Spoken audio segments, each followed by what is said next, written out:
चलिए यहाँ ध्यान दीजिए पीएच के बारे में। बेटा पीएच क्या चीज है? तो पीएच का मतलब होता है, वो सिंपल सा ऐसे समझ लो, एक लाइन में बताता हूँ, सिंपल सा ऐसे समझ लो, वो कैलकुलेशन जिस कैलकुलेशन से हम ये बता पाए कि कोई भी एसिड या कोई भी बेस कितना स्ट्रांग है, कोई ऐसा कैलकुलेशन जिससे हम ये बता पाए कि कोई भी एसिड या कोई भी बेस कितना स्ट्रांग है, कितना वीक है, उसके स्ट्रेंथ का जो कैलकुलेशन है, इसी चीज को अपन बोलते हैं पीएच। ठीक है, बोलते अब उसके बाद कैसे बता पाते हैं, तो बोलते क्या है कि एसिड्स का जो पीएच होता है जब कैलकुलेट करते हैं तो वो 0 to 7 होता है, बेस का जो पीएच होता है वो 7 to 14 होता है, और एग्जैक्ट 7 जो होता है वो वाटर का पीएच होता है। ठीक है, वाटर का मतलब प्योर वाटर का पीएच होता है। ठीक है, उसके बाद बोलते हैं कि ठीक है, ये तो समझ में आ गया कि इसका पीएच क्या है, किसका पीएच क्या नहीं है। उसके बाद बात ये आती है कि अगर मेरे पास मान लो कोई सॉल्यूशन है, इसका पीएच 2 है और 3 है, तो कौन सा स्ट्रॉन्ग एसिड होगा भैया, ये कैसे पता कीजिएगा? तो उसके लिए सिंपल सा फंडा है अपने पास। वो सिंपल सा फंडा क्या है कि यहाँ देखो, ध्यान दो, lower the pH higher the strength of acid. इस चीज को ध्यान दीजिए यहाँ पे, इस चीज को ध्यान दीजिए, lower the pH higher the strength of acid, मतलब पीएच जितना कम होगा एसिड उतना ही स्ट्रांग होगा। ठीक है, जैसे H2SO4 दे दिया, CH3COOH दे दिया, बोला भैया इसका पीएच 1 है, इसका पीएच 4 है, तो बताइए स्ट्रांग कौन हो गया? तो H2SO4 स्ट्रांग हो गया। एसिड के केस में जितना कम पीएच उतना ही स्ट्रांग एसिड। बेस के केस में जितना ज्यादा pH, basic strength is directly proportional to pH, मतलब क्या हुआ, जितना अधिक पीएच उतना ही ज्यादा उसका स्ट्रांगनेस या उतना ही ज्यादा उसका स्ट्रेंथ। ठीक है, फॉर एग्जांपल NaOH और NH3 दिया, NaOH का पीएच है 13, NH3 का पीएच है 9, बोलता भैया स्ट्रॉन्ग बेस कौन सा होगा, तो जिसका पीएच ज्यादा है तो NaOH का पीएच है 13, तो ये हो जाएगा अपने पास स्ट्रॉन्ग बेस। चलेगा? डन है? तो अपने पास ये तरीका है, अब यहाँ पे शॉर्ट में लिख दिया मैंने, एसिड का पीएच इनवर्सली प्रोपोर्शनल है, बेस का पीएच डायरेक्टली प्रोपोर्शनल है, किसके? स्ट्रेंथ के, strength of acid strength of base, काम खत्म हो गया। ठीक है, इसके बाद मैंने कुछ चीजें बताई थी जो आपको बिल्कुल बोर्ड्स में नहीं है, ये तो आपको बता दिया कि कौन स्ट्रांग होगा कौन वीक होगा, आपने सीक्वेंस लगा लो, बेस में अपने पास लो टू हाई और एसिड में अपने पास हाई टू लो। ठीक है,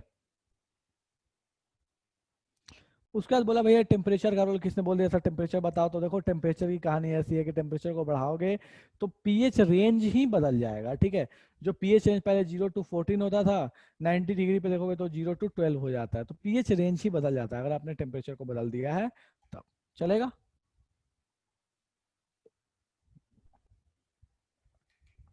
तो ये कहानी थी आपके पास पीएच की। ठीक है, चलो ठीक है, अपन नेक्स्ट आते हैं, next thing that is concentrate and dilute solution. ठीक है,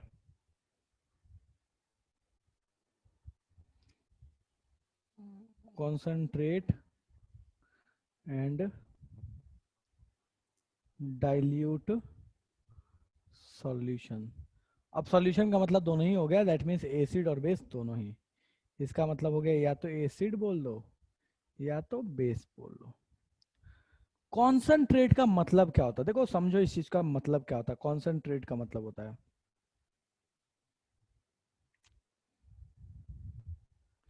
solution in which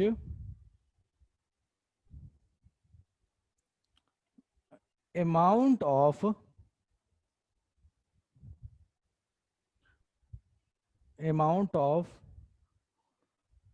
solute is high with respect to solution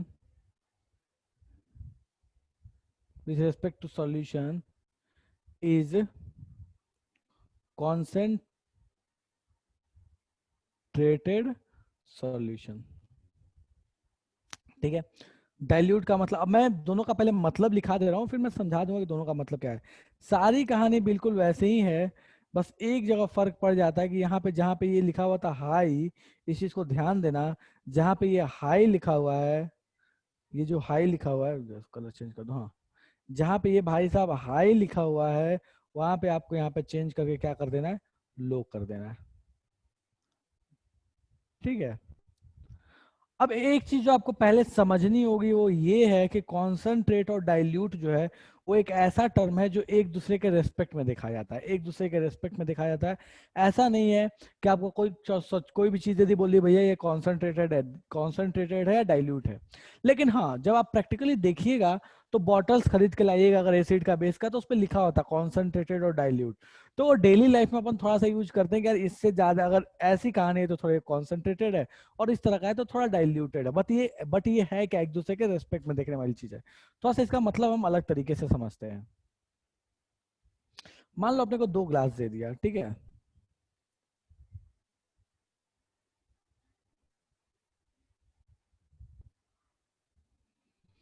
दोनों में पानी डाल दिया,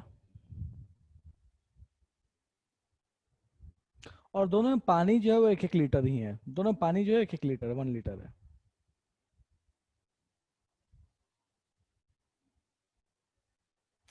ठीक है।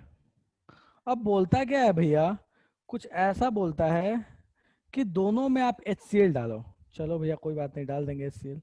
इसमें बोलता है आपको HCl कि इसमें डालो 36.5 ग्राम, और उसमें बोलता है डालो, कुछ ज्यादा ही बोल दिया डालने के लिए, मान लो बोल दिया 50 ग्राम डालने के लिए। तो अपने लिए सिंपल सा फंडा क्या है कि भैया दोनों में चूंकि वॉल्यूम ऑफ वाटर सेम है, तो जिसमें सॉल्यूट का कॉन्सेंट्रेशन, जिसमें सॉल्यूट का अमाउंट ज्यादा हुआ, उसको हम बोलेंगे कि वो अपने लिए क्या है, कॉन्सेंट्रेटेड सॉल्यूशन है। तो भैया अगर मान लो ये ए है और ये सॉल्यूशन बी है, तो हम बोल सकते हैं कि एग्जाम्पल ये ले लो, एग्जाम्पल के तौर पे, कि B is concentrated solution with respect to A। फंडा क्या है, फंडा ये है कि भैया जिसमें अमाउंट सॉल्यूट का ज्यादा होगा, अरे कुछ नहीं, दोनों की जगह शक्कर डाल देते। तो दोनों की जगह अगर शक्कर डाल देते, HCl की जगह शक्कर डालते, तो जो ज्यादा मीठा लगता है उसको बोलते हैं कॉन्सेंट्रेटेड है, जो कम मीठा लगता है उसको बोलते हैं कि डाइल्यूटेड है। तो सिंपल सा फंडा क्या हुआ कि भाई साहब अगर आपने जो चीज को डाली है उसका अमाउंट ज्यादा है तो बोलो कॉन्सेंट्रेटेड है, कम है तो डाइल्यूटेड है। अब ये ज्यादा और कम कोई डिफाइन नहीं है कि ज्यादा का मतलब क्या हुआ, 10 ग्राम, 20 ग्राम, 50 ग्राम, ऐसा कुछ नहीं है। ऐसा कुछ भी नहीं है। मेरे पास 2 लोगों ने शक्कर का शरबत बना के लाया, मैं बोलूंगा कि यार एक ने कॉन्सेंट्रेटेड बनाया, एक ने डाइल्यूटेड बनाया, तो ये कैसे बताऊंगा, उन दोनों को एक दूसरे से कंपेयर करके, भैया ये डाइल्यूट और ये कॉन्सेंट्रेटेड है। ठीक है। तो आपको ये चीज समझनी हो कि डाइल्यूट और कॉन्सेंट्रेट जो है वो रेस्पेक्टिव टर्म में एक दूसरे के रेस्पेक्ट में डिफाइंड है। मुझे फटाफट बता दो कोई ऐसा है जिसको यहां तक समस्या है, तो जल्दी बोलो। कोई ऐसा है जो कहना चाहता है कि सर यहां तक तो जादू हो गया, समझ में नहीं आया, जल्दी बोलो। चलेगा? चलो ठीक है, तो इसको बेटा फटाफट नोट कर लीजिए। ठीक है। कॉन्सेंट्रेट और डाइल्यूट का मतलब क्या हुआ, मैं फिर से रिपीट कर रहा हूं। अगर अमाउंट ऑफ सॉल्यूट कुछ नहीं है, solute HCl, HCl base, acid कुछ भी ले लिया, नमक, सॉल्ट कुछ भी ले लिया, ठीक है, सॉल्ट नमक वही है, एसिड वही है, ठीक है। तो अगर अमाउंट ज्यादा है सॉल्यूट का, अगर ये ज्यादा है तो बोलेंगे कॉन्सेंट्रेटेड है, अगर इनका अमाउंट कम है तो बोलेंगे ये डाइल्यूटेड है। तुमने तुमने क्या किया कि नींबू का शरबत बनाया। अब क्या किया कि एक छोटे से गिलास में एक नींबू लगा दिया, बड़े से गिलास में एक नींबू डाल दिया। बोलो भैया कॉन्सेंट्रेटेड कौन है, तो छोटा वाला। लेकिन मैंने मान लो छोटे वाले गिलास से भी छोटा सा मैंने एक चम्मच लिया, उसी में नींबू लगा दिया, पूरा एक नींबू डाल दिया, तो फिर वो जो सबसे छोटा वाला हुआ उसका कॉन्सेंट्रेशन ज्यादा है। तो विथ रेस्पेक्ट टू का मतलब क्या होता है ना, आप किसके रिस्पेक्ट में बात करना चाहते हो, किसके लिए बोल रहे हो। देखो, 2 बड़े वालों में कंपैरिजन किया तो छोटा वाला कॉन्सेंट्रेटेड ज्यादा था, मीडियम वाला और छोटे वाले में किया तो सबसे छोटा वाला ज्यादा कॉन्सेंट्रेटेड था। ठीक है, जो अभी एग्जांपल मैंने बताया। तो डिपेंड इस बात पे करता है ना कि आप किसके रिस्पेक्ट में बात कर रहे हो। ठीक है। अब देखो, मान लो यहीं पे एक और एग्जांपल ले लेता मैं, मान लो यहाँ पे एक छोटा सा कप लेता और इसमें 250 ml पानी लेता, और बोलता भैया इसमें मैंने डाल दिया है, इसमें भी डाल दिया है 50 ग्राम, एसिड डाल दिया 50 ग्राम, तो तीनों में सबसे ज्यादा कॉन्सेंट्रेटेड कौन, ये मान लो ये सी होता, तो सबसे अधिक सी। इन दोनों में ज्यादा, ए और बी में ज्यादा कॉन्सेंट्रेटेड कौन, तो बी। बी और सी में ज्यादा कौन, तो सी। तो हमेशा ये कंपैरिजन में देखा जाता है कि एक से दूसरे कंपैरिजन करके चेक करते हैं कि कौन सा डाइल्यूट है, कौन सा कॉन्सेंट्रेटेड है। चलेगा? नहीं, विश्वास हम आइडियली नहीं बोल सकते, हम ऐसे किसी को नहीं बोलते ये कॉन्सेंट्रेटेड है, डाइल्यूट है। हाँ ये सच है कि जब लैब में जाओगे तो यार कॉन्सेंट्रेटेड लिखा होता है, मतलब कॉन्सेंट्रेटेड का मतलब क्या है कि उसमें सॉल्यूट का अमाउंट ज्यादा है और जो डाइल्यूट लिखा उसमें कम है, लेकिन इसका मतलब ये कतई नहीं है कि आप बता पाओगे कितना है और कितना नहीं है। ठीक है, थोड़ा ज्यादा है तो हम बोल देते हैं कि भैया ये कॉन्सेंट्रेटेड है। अब अपने को मिलता है ना यार शक्कर का शरबत, तो थोड़ा ज्यादा मीठा है तो कॉन्सेंट्रेटेड है, थोड़ा कम मीठा है तो डाइल्यूटेड है, और कुछ। ठीक है, चलो, तो ये हो गया कॉन्सेंट्रेट और सॉल्यूट की कहानी। हाँ लिखो फटाफट बेटा।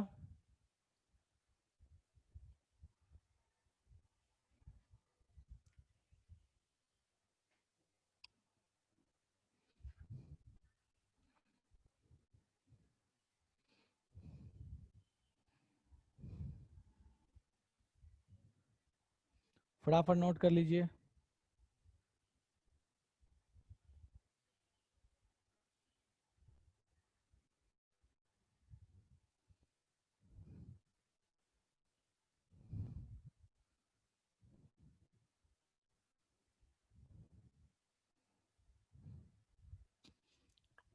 पूजा आप कुछ कहना चाहते हो क्या? पूजा बेटा क्या कहना चाहते हो, बोलिए। टमारिंड में कौन सी एसिड प्रेजेंट होती है? बेटा टमारिंड में होता है टार्ट्रिक एसिड। टमारिंड में होता है टार्ट्रिक एसिड। ठीक है, हाँ। चलो, तो ये हो गया आपके पास कॉन्सेंट्रेटेड डाइल्यूट सॉल्यूशन के बारे में क्या चीजें होती है। ठीक है, थोड़ा सा और मैं कि अब बात ये होता है कि यार देखो प्रैक्टिकल लाइफ में हम जो यूज करते हैं, जो हमारे पास यूज होते हैं वो हम यूज करते हैं डाइल्यूट सॉल्यूशंस, कॉन्सेंट्रेट का यूज नहीं करते। तो एक्सपेरिमेंट्स वगैरह में, इन एक्सपेरिमेंट्स में नॉर्मली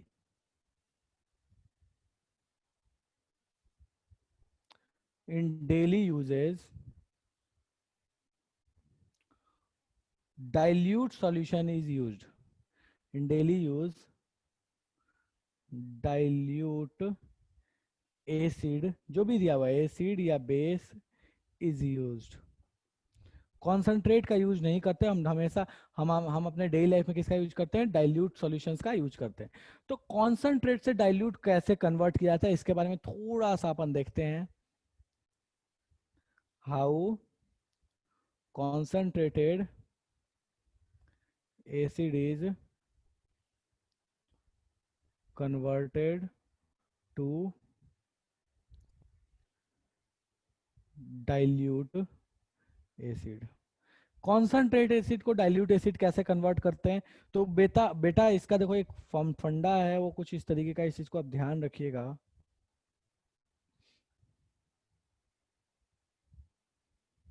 एक बीकर ले लेते हैं, ठीक है, एक बीकर ले लिया।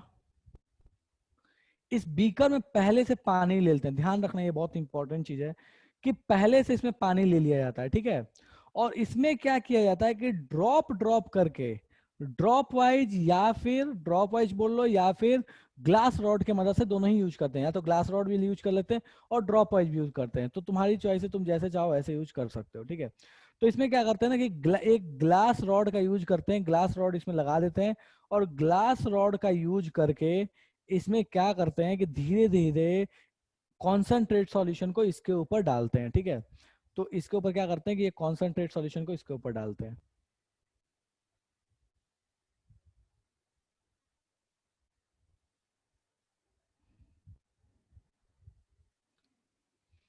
ठीक है, तो ये हो गया आपके पास कॉन्सेंट्रेटेड एसिड।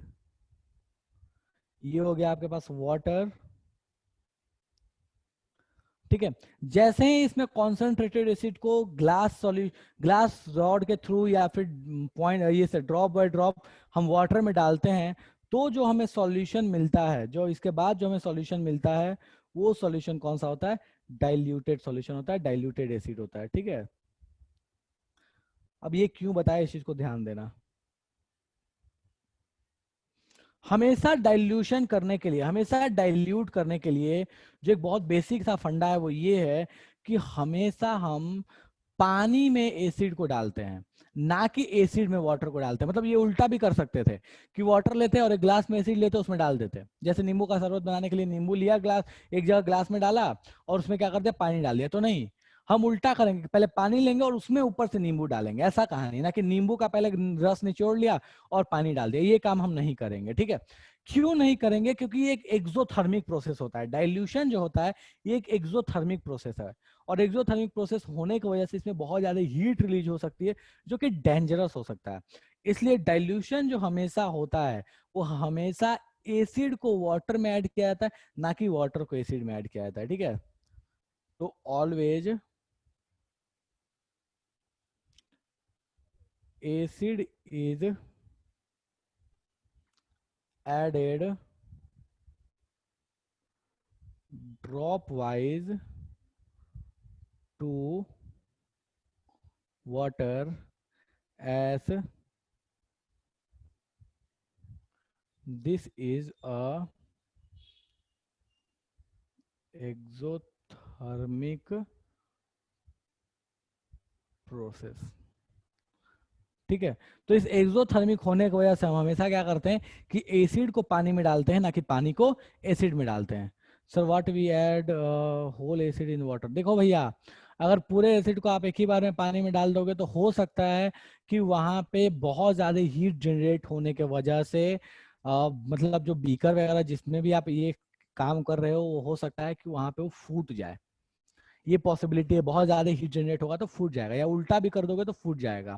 तो इसीलिए बोलते हैं कि भैया अगर आपको कभी भी ऐसा कुछ हुआ कि sir student detected pH of 4 unknown. Pooja बेटा आप रुक जाओ, आपको लास्ट में आपके जो जो डाउट्स है ना मैं एक एक करके सबको बता दूंगा, ठीक है। ठीक है। तो बोला गया कि भाई साहब जैसे ही हम एसिड को वाटर में डालेंगे, अगर high amount of acid water में डाल दिया तो आपका जो वाटर है, चूंकि एक्सोथर्मिक रिएक्शन होने की वजह से हो सकता है कि वाटर बहुत अधिक गर्म हो जाए। गर्म होने की वजह से हो सकता है कि बीकर जो है वो टूट जाए, ठीक है, एक्सीडेंट हो सकता है। तो इसीलिए एक्सीडेंट से बचाने के लिए हम क्या करते हैं हमेशा कि ड्रॉप वाइज डालते हैं और एसिड को वाटर में डालते हैं, ना कि कभी वाटर को एसिड में डालते हैं, ठीक है। रुको, पूजा बाबू का कुछ सॉल्यूशन है बेटा, बताते हैं, देखते हैं। Student detected pH of 4 unknown solution A B C D. अरे बेटा जी लास्ट क्लास में बताया था, 11 है तो बेस है, 5 है तो एसिड है, 7 है तो न्यूट्रल है मतलब वाटर है, 2 है तो एसिड है, ठीक है। चलो ओके, अभी जस्ट बताया ना पूजा, 7 से बड़ा हुआ तो बेस, 7 से कम हुआ तो एसिड, 7 हो गया तो न्यूट्रल मतलब वाटर। मुझे फटाफट बता दो, इतने में किसी को समस्या है? कोई चीज जो जादू हो गई है कि एसिड को डाइल्यूट क्यों करते हैं, कैसे करते हैं, क्यों नहीं एसिड, क्यों नहीं वाटर में एसिड को डाल, क्यों नहीं वाटर को एसिड में डाल देते हैं? चलेगा? डन है? कोई समस्या है यहां तक भैया, जल्दी बोलो। चलो कोई समस्या नहीं यहाँ पे, ठीक है। तो इसको नोट कर लेना, अभी थोड़ा सा आगे की चीजें मैं पढ़ाता हूँ फिर इसको आराम से नोट कर लेना, ठीक है। रुक जाओ, मैं नोट करने का टाइम दे दूंगा, ठीक है। अब अपन आते हैं रिएक्टिविटी ऑफ एसिड्स के बारे में, ठीक है, कि एसिड्स रिएक्ट कैसे करते हैं, उनकी रिएक्टिविटी के बारे में देखते हैं, ठीक है। तो देखो भैया, एसिड किसी मेटल के साथ कैसे रिएक्ट करता है। तो कोई भी एसिड ले लो,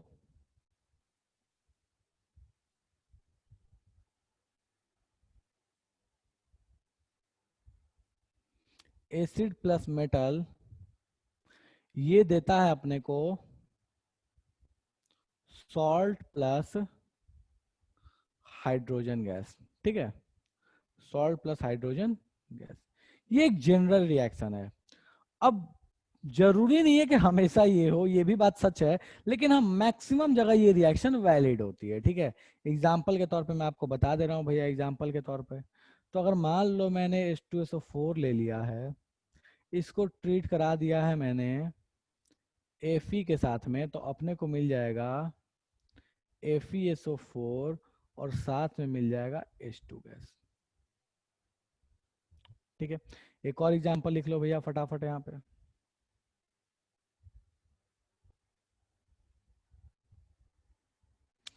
बिल्कुल अमन, अगर धीरे धीरे पुट करोगे तो गर्म जरूर होगा, हीट जरूर होगा, लेकिन वो बहुत कम अमाउंट में होता है, तो उससे कोई बहुत ज्यादा फर्क नहीं पड़ता। अब लैब होता तो मैं डेफिनेटली आपको करा के ये चीज दिखाता जरूर, बट अभी प्रैक्टिकली पॉसिबल नहीं है यार।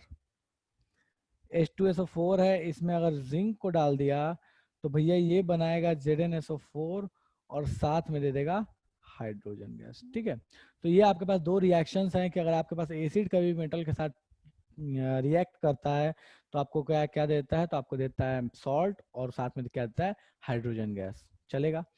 ठीक है, मुझे फटाफट बता दो इस रिएक्शन में किसी को समस्या है कोई? और रिएक्शन लिखना है तो और रिएक्शन लिख लो यार, किसी के साथ भी रिएक्शन लिख लो, तुम्हारी चॉइस है। अब बस कॉपर के साथ मत लिख लेना भैया, क्योंकि अपने कॉपर की रिएक्टिविटी बहुत ही कम होती है। ठीक है, अगर सोच के देखोगे तो ये कुछ नहीं, डिस्प्लेसमेंट रिएक्शन है। अगर ध्यान दोगे तो ये आपको दिखेगा this is simply a displacement reaction. एक मेटल आ रहा है, एसिड में से हाइड्रोजन को डिस्प्लेस कर दे रहा है और खुद उसकी जगह लग जा रहा है। देखो ये Fe आया, यहाँ लग गया, हाइड्रोजन को बाहर कर दिया। यहाँ से Zn आया, यहाँ लग गया और हाइड्रोजन को बाहर कर दिया। ठीक है, बस फर्क इतना है कि अपन डिस्प्लेसमेंट जब डिफाइन करते थे तो मेटल्स के लिए करते थे। ये हाइड्रोजन जो मेटल नहीं है, इसलिए हम यहाँ पे बोलते डायरेक्टली नहीं है displacement reaction, but displacement reaction से ये कुछ अलग भी नहीं है। ठीक है, किसी के लिए लिख लो मेरे भाई, Na लिख लो, उसके साथ HCl का रिएक्शन करा दो, तो ये क्या बन जाएगा, NaCl बन जाएगा और साथ में यहाँ पे हाइड्रोजन गैस बाहर हो जाएगा। ठीक है, तो यही आपके पास रिएक्टिविटी है कि एसिड्स जब भी मेटल के साथ रिएक्ट करते हैं तो आपके पास क्या देते हैं, आपको दे देते हैं NaCl और हाइड्रोजन गैस। ठीक है, चलो अब एक चीज है यहाँ पे जो बहुत इंपॉर्टेंट है, वो ये है कि जैसे ही हाइड्रोजन गैस निकला तो यार अपने को देख के पता नहीं चलता कि हाइड्रोजन गैस है। यहाँ पे रिएक्शन कराया, ठीक है, ये गैस यहाँ से जा रही है तो ये हाइड्रोजन गैस है, अपने को देख को पता नहीं चलता।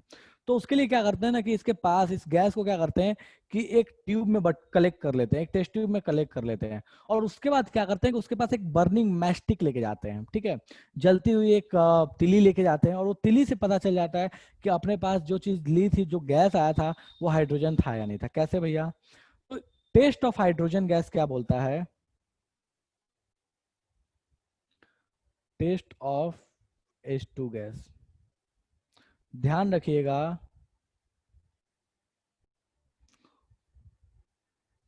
Popping sound produced when came in contact with flame.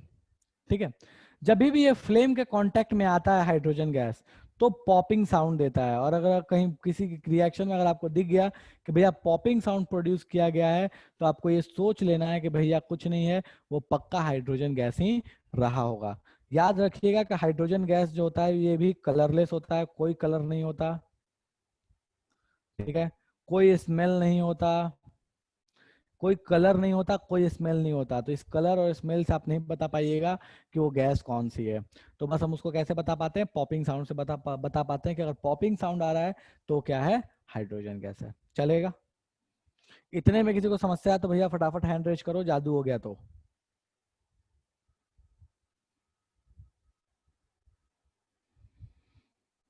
Done है? तो ये हो गया आपके पास test of hydrogen gas, reaction of acid with metals. ठीक है, नेक्स्ट आते हैं, reaction of acids with carbonates and bicarbonates. अब ये ध्यान देने वाली बात है, कार्बोनेट्स और बाइकार्बोनेट्स के साथ एसिड कैसे रिएक्ट करता है। ठीक है, तो देखो इस चीज को, ये भी बिल्कुल सिंपल सा रिएक्शन है, कुछ भारी भरकम सा रिएक्शन नहीं है। मेटल कार्बोनेट हो, ठीक है, मैं लिख रहा हूं, ध्यान दीजिएगा इस चीज को, मेटल कार्बोनेट या या मेटल बाइकार्बोनेट, कुछ भी हो, दोनों में से कुछ भी हो, मेटल बाइकार्बोनेट कुछ भी अगर आपको दे दे, और अगर आपने इसमें एसिड से रिएक्ट करा दिया, एसिड से रिएक्ट करा दिया, तो भाई साहब ये प्रोडक्ट में क्या देगा, तो सॉल्ट देगा, साथ में CO2 गैस देगा और साथ में H2O देगा।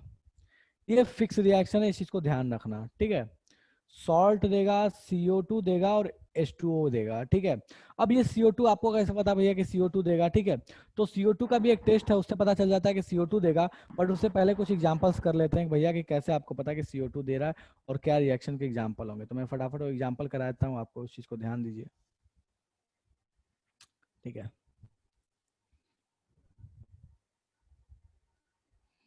मुझे एक रिएक्शन दी गई है, CaCO3, इसको ट्रीट किया है HCl के साथ, ठीक है।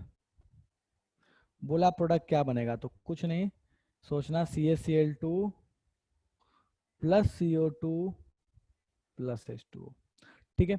अगर इसी जगह पे अपने को दिया होता CaHCO3 ट्वाइस, CaHCO3 ट्वाइस दिया होता और इसको HCl से रिएक्ट कराता, तो भी आपको जो प्रोडक्ट मिलेगा वो बिल्कुल सेम ही मिलेगा। बस बैलेंसिंग अलग तरीके से कर लेना, बाकी क्या कहानी रहने वाली है, सेम ही रहने वाली है।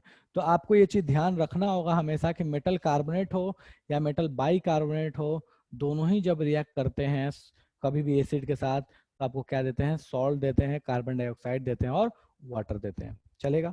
अब बात कर लेते हैं अपन टेस्ट ऑफ CO2। आपको कैसे पता चला कि भैया CO2 गैस ही थी?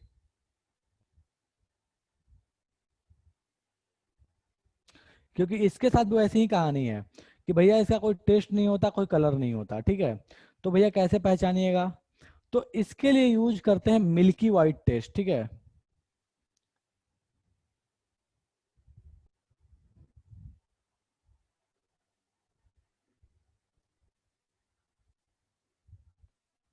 अबे यार क्या लिख रहा हूँ मैं, मिक्की।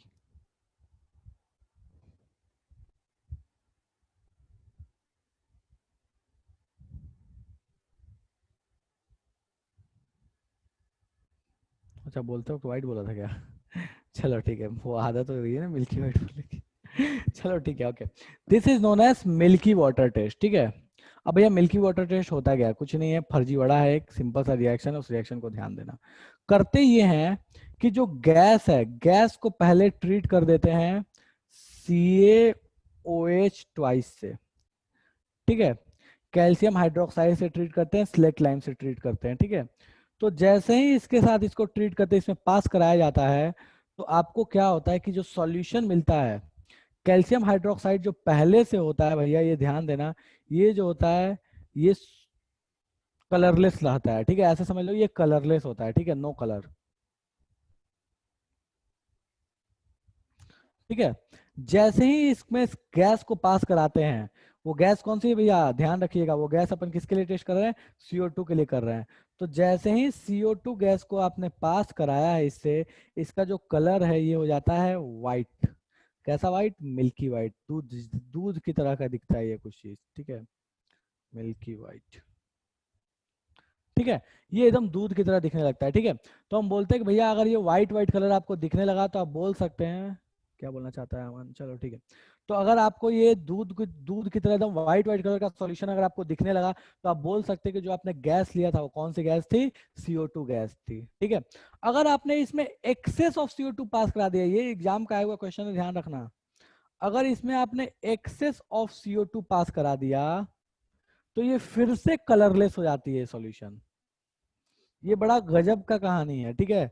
पहले तो ये कलर, पहले तो ये क्या हो गया कि मिल्की वाइट हो गया, लेकिन CO2 पास कराए जा रहा हो, कराए जा रहा हो, कराए जा रहा हो, तो बहुत देर और भी अगर आपने इसमें पास करा दिया CO2, तो भैया इसका थोड़ी देर बाद फिर से ये कलर जो होता है वो फेड कर जाता है, मतलब व्हाइट कलर इसका जो था वो खत्म हो जाता है।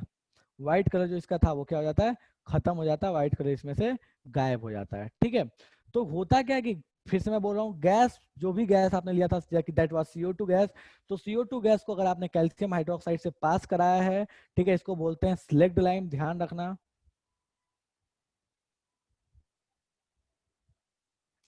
स्लेक्ड लाइम, या लाइम वाटर भी बोलते हैं, दोनों चीज बोलते हैं, लाइम वाटर या स्लेक्ड लाइम, ठीक है। तो अगर इसको स्लेक्ड लाइम से पास कराया, तो आपको मिल्की कलर का सॉल्यूशन देखने को मिलेगा, ठीक है। अगर ये मिल्की कलर के सॉल्यूशन से और भी CO2 पास करा दिया, तो ये क्या हो जाता है, फिर से ये CO जो आपके पास जो मिल्की कलर था वो गायब हो जाता है। तो हमें ये पता चल जाता है कि भैया जो गैस लिया था वो CO2 लिया था। कोई ये पूछ सकता है कि कैसे ये आखिर हुआ क्या था रिएक्शन में, क्या होता है इस रिएक्शन में, तो देखो ये मैं पूरा रिएक्शन का चैनल लिख देता हूँ आपको। CO2 जो है ये जब CaOH ट्वाइस से रिएक्ट करता है, तो ये पहले बना लेता है CaCO3 और साथ में यहाँ पे H2O बाहर कर देता है, ठीक है। ये जो CaCO3 होता है, इसी की वजह से ये इनसॉल्युबल होता है और इसकी वजह से कलर हो जाता है व्हाइट। मार्बल वगैरह जो होते हैं उसमें यही होता है, मार्बल में कैल्शियम कार्बोनेट होता है, उसी की वजह से मार्बल मार्बल का कलर वाइट होता है, एग सेल जो होता है उसका कलर वाइट होता है। तो ये क्या है बेसिकली, मार्बल, एग सेल, ठीक है। अब इस CaCO3 से अगर फिर से आपने CO2 पास करा दिया, जो चूंकि वहां पे देखो ध्यान देना, चूंकि वहां पे H2O भी है, ये भी है और ये भी है, तो ये फर्दर क्या होता है ना, ये कन्वर्ट हो जाता है कैल्शियम बाइकार्बोनेट में, ठीक है। तो ये फर्दर क्या होता है, और भी CO2 पास कराया तो ये बन जाता है CaHCO3 ट्वाइस। और ये भाई साहब जो होते हैं इनका कोई कलर नहीं होता, ये सॉल्युबल होता है, सब सॉल्युबल होता है। तो इस वजह से आपका जो व्हाइट कलर था, जो व्हाइट कलर आपको दिख रहा था, वो व्हाइट कलर क्या हो जाता है, गायब हो जाता है। ये व्हाइट कलर जो है, व्हाइट कलर आपके पास गायब हो जाता है, ठीक है। और इसी वजह से हम बोलते हैं कि भाई साहब देखो, आपने अगर CO2 को टेस्ट करना है तो आप ये काम कर लो, ठीक है। एक इस रिएक्शन का और भी बहुत खास इंपॉर्टेंस है यहाँ से लेके यहाँ तक के रिएक्शन का। जो व्हाइट वॉशिंग करते हैं, व्हाइट वॉशिंग में भी यही कहानी होती है। कैल्शियम हाइड्रोक्साइड को दीवारों पे वॉश किया जाता है पहले, जो गांव में किया, अब तो शहरों में बहुत कम किया जाता है। तो व्हाइट वॉशिंग में कैल्शियम हाइड्रोक्साइड को व्हाइट वॉशिंग में यूज कर दिया जाता है। अब वो जो कैल्शियम हाइड्रोक्साइड है वो धीरे धीरे क्या होता है ना कि CO2 के साथ रिएक्ट करता है, क्योंकि एनवायरनमेंट में CO2 है ही, उससे रिएक्ट करता है और ये कैल्शियम कार्बोनेट बना लेता है। अब ये कैल्शियम कार्बोनेट का क्या बन जाता है, एक लेयर बन जाता है। तो देखोगे ना कि जब चूना कर दिया जाता है उसके बाद देखोगे एकदम पतली पतली सूखी सूखी सी लेयर हो जाती है। पुराने जो चूने के जो घर हैं जहाँ पे चूना किया था, तो देखोगे वो पतली पतली सी लेयर वो छूट भी रही होती है। तो जो छूट रही होती है वो एक्चुअल में क्या होता है, कैल्शियम कार्बोनेट बन चुका होता है। कैल्शियम हाइड्रोक्साइड जो इनिशियली हुआ था वो कैल्शियम कार्बोनेट में कन्वर्ट हो चुका होता है। इसीलिए उसकी प्रॉपर्टी जो होती है वो थोड़ी बहुत एक सेल टाइप की दिखती है, वो अंडे के छिलके की तरह दिखती है जब वहां पे दीवार को छोड़ रहा होता है तो, ठीक है। तो यही रीजन है, यही मतलब कह सकते हो कि यही रीजन है और यही रिएक्शन है जो कि अपने पास व्हाइट वॉशिंग वगैरह में यूज किया जाता है, ठीक है।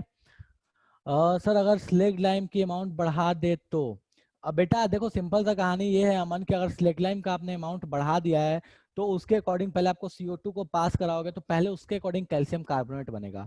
और स्लेग लाइम अगर खत्म हो गया फिर भी CO2 उसमें पास कराए जा रहे हो तो फिर वो कन्वर्ट हो जाएगा आपके पास कैल्शियम बाइकार्बोनेट में। लेकिन पहले सारा का सारा जो स्लेग लाइम कैल्शियम कार्बोनेट है, पहले सारा का सारा जो कैल्शियम हाइड्रोक्साइड है वो स्लेग लाइम से वो कन्वर्ट होगा कैल्शियम कार्बोनेट में, ठीक है। तो ये चीज ध्यान रखिएगा कि कैसे इसको टेस्ट करते हैं और क्या होता है, ठीक है। बाई कार्बोनेट को हाइड्रोजन कार्बोनेट भी बोलते हैं, बिल्कुल बेटा, बाई कार्बोनेट को हाइड्रोजन कार्बोनेट भी बोला जाता है। हाइड्रोजन की जगह पे ही बाई वर्ड का यूज किया जाता है, चलेगा। तो चलो ये फटाफट आप नोट डाउन कर लो।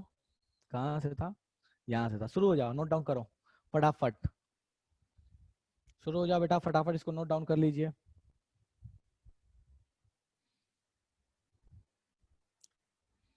अरे स्क्रीनशॉट ले लो यार, मैं क्लास थोड़ा जल्दी छोड़ दूंगा, स्क्रीनशॉट ले लो, आराम से लिख लेना, ठीक है। चॉइस मतलब जो लिख रहे हैं वो हाथ खड़े कर सकते हो यार, ऐसा कुछ नहीं है कि मेरे को कोई जल्दी है।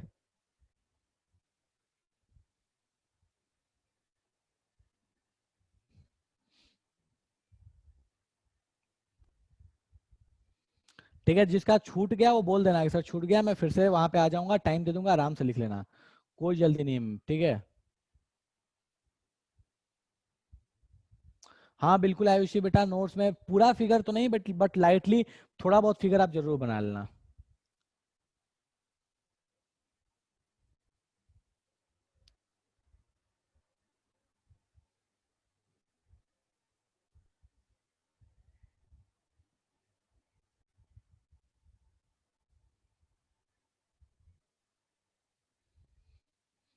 करो बेटा फटाफट नोट।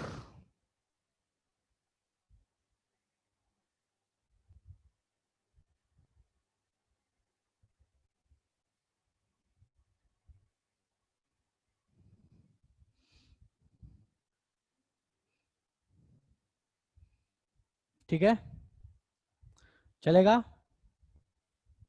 चलो नेक्स्ट आते हैं अपन, ठीक है।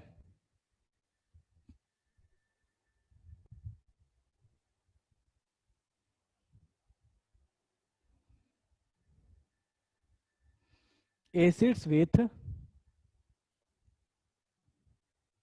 Acids with metal oxides. भैया मेटल ऑक्साइड से एसिड कैसे रिएक्ट करते हैं, ठीक है। तो देखो ये ध्यान देना, metal oxides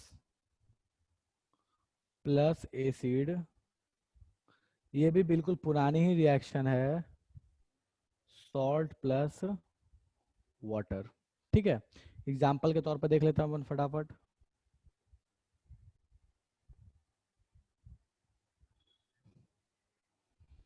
Na2O plus HCl gives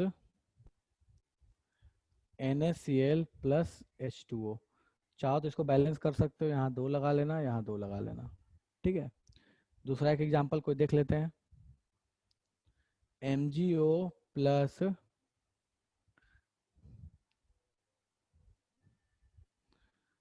CH3COOH, this gives CH3COO whole twice Mg plus H2O।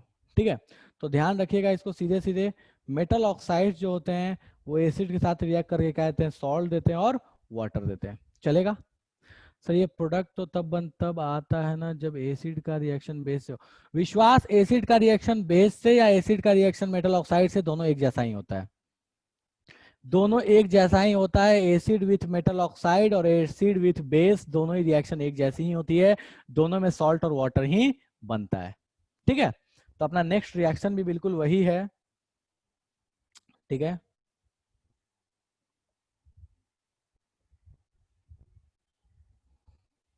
Acid with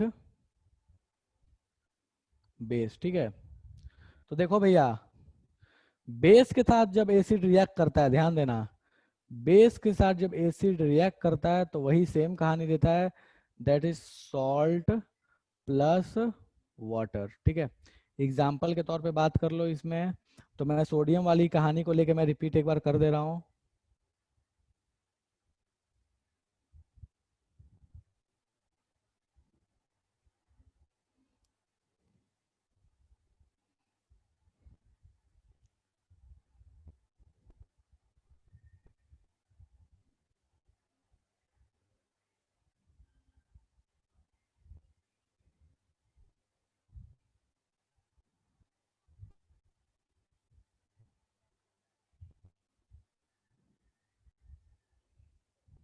balancing आप खुद से कर लीजिएगा। ठीक है, चलो, तो ये आपके पास दिया हुआ है, एसिड जब बेस के साथ रिएक्ट करते हैं तो, एसिड जब मेटल ऑक्साइड के साथ रिएक्ट करते हैं तो। ठीक है, बिल्कुल बिल्कुल बेटा, बिल्कुल आयुषी। ठीक है, इसी रिएक्शन को अपन बोलते हैं न्यूट्रलाइजेशन रिएक्शन। तो ध्यान रखना, this reaction is known as neutralisation reaction. ठीक है, इस रिएक्शन को अपन क्या बोलते हैं, न्यूट्रलाइजेशन रिएक्शन। ठीक है, तो इस चीज को आप ध्यान रख सकते हैं, न्यूट्रलाइजेशन रिएक्शन क्या होता है, एसिड जब बेस से रिएक्ट करता है तो क्या कहलाता है, न्यूट्रलाइजेशन रिएक्शन। ठीक है, चलो, एक चीज और भी है यहाँ पे, आप एक चीज ध्यान रखिएगा कि metal oxides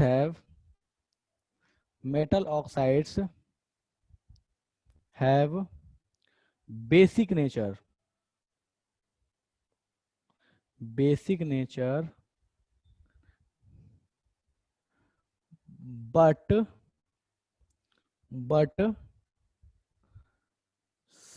some are amphoteric, अब ये एम्फोटेरिक क्या चीज है, ये अपन अगली क्लास में बात करेंगे कि भैया एम्फोटेरिक क्या है।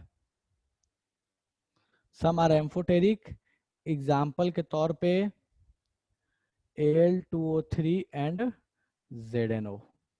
ठीक है, तो मेटल ऑक्साइड्स को यूजुअली हम बोलते हैं भैया वो क्या होते हैं, बेसिक इन नेचर होते हैं। बेस नहीं बोल सकते, नेचर उसका बेसिक बोलते हैं कि वो बेसिक इन नेचर होते हैं, ये ध्यान देने वाली बात है। और उसमें से कुछ जो होते हैं वो एम्फोटेरिक भी होते हैं, बट एम्फोटेरिक का मतलब क्या है वो अपन नेक्स्ट क्लास में बात करेंगे। ठीक है, आज के लिए बस अपन यहीं यहीं तक पढ़ने वाले हैं। और ड्रॉप ऑफ लिक्विड सैंपल और put on paper turn blue the liquid. अरे पूजा बेटा मेरे, आप एक बार चेक करो, मैंने आपको सारे इंडिकेटर्स लिखवाए हैं कि कौन सा इंडिकेटर क्या कलर दिखाता है। ठीक है, तो आप वहां से चेक कर लो, आपको मैं इस क्वेश्चन का आंसर ऐसे नहीं दे रहा, आप एक बार चेक कर लो। सारे मैंने 10 से ज्यादा इंडिकेटर्स आपको लिखवाए हैं, देखो ध्यान दो लो, देखो यहाँ पे।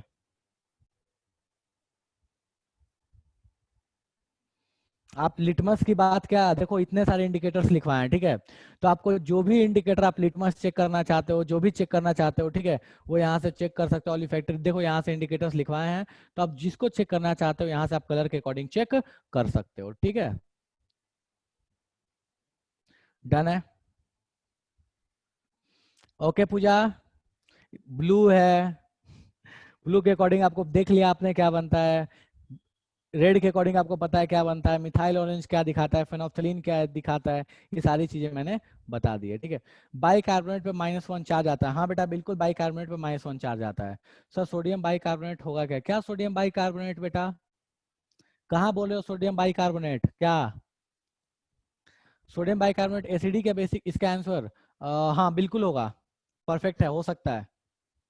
Sodium bicarbonate, sodium bicarbonate is a salt with basic nature. जरूरी नहीं है कि सारे सॉल्ट जो होंगे न्यूट्रल ही हो, इसके बारे में अपन बाद में पढ़ेंगे, अभी नहीं बता रहा मैं इसके बारे में कोई डिस्कशन, ठीक है।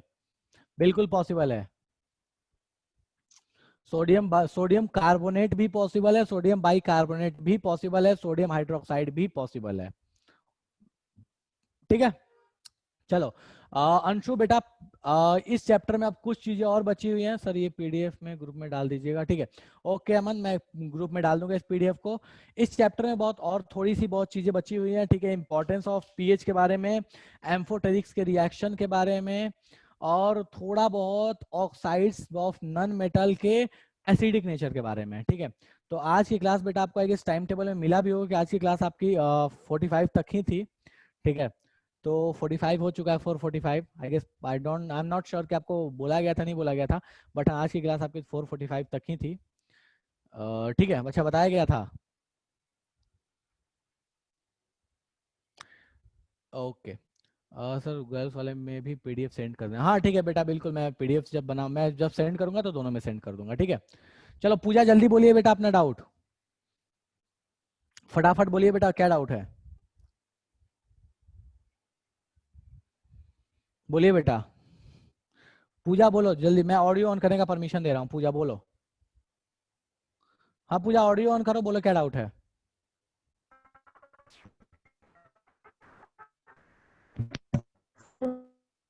बेटा आपकी आवाज म्यूजिकल होके आ रही है, म्यूजिकल होके आवाज आ रही है बेटा आपकी,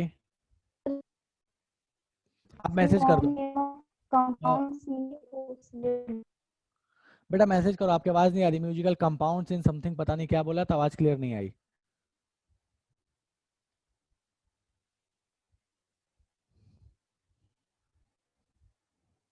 एक बार मैसेज कीजिए आप।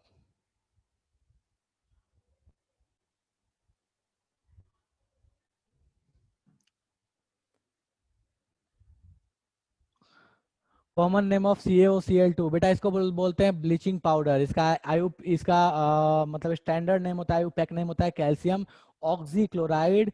इसमें कैल्शियम का ऑक्सीडेशन नंबर होता है +2, ऑक्सीजन का होता है -2, Cl का होता है +1। Common name is bleaching powder. Use करते हैं कपड़ों को ब्लीच करने में, और बहुत सारे टेक्सटाइल इंडस्ट्री में, पेपर इंडस्ट्री में इसका यूज किया जाता है। अपने डेली लाइफ में भी आजकल देखते होंगे, वार्ड्स वगैरह में भी इसकी सफाई जब की जाती है, जब पानी कहीं पे लॉगिंग हो जाता है, पानी जम जाता है, तो वहां पे भी इसका यूज करते हैं पानी को साफ करने के लिए, ठीक है। वहां पे गंदगी को साफ करने के लिए, जो फंगस वगैरह हो जाता है उसको साफ करने के लिए यूज किया जाता है। चलो ठीक है, ओके। ठीक है पूजा, विश्वास पीपीटी को पहचानने का तरीका ये है कि अगर नीचे में सेटल डाउन हो रहा है कोई चीज, तो वहाँ पीपीटी बन रहा है, प्रेसिपिटेट बन रहा है, अदरवाइज प्रेसिपिटेट नहीं बन रहा है, ठीक है। चलो ठीक है, तो अपन इसी के साथ आज की सभा को समाप्त करते हैं, अगले क्लास में फिर मिलेंगे इसके आगे के पोर्शन के साथ। चलो ठीक है, टाटा बाय बाय। हाँ।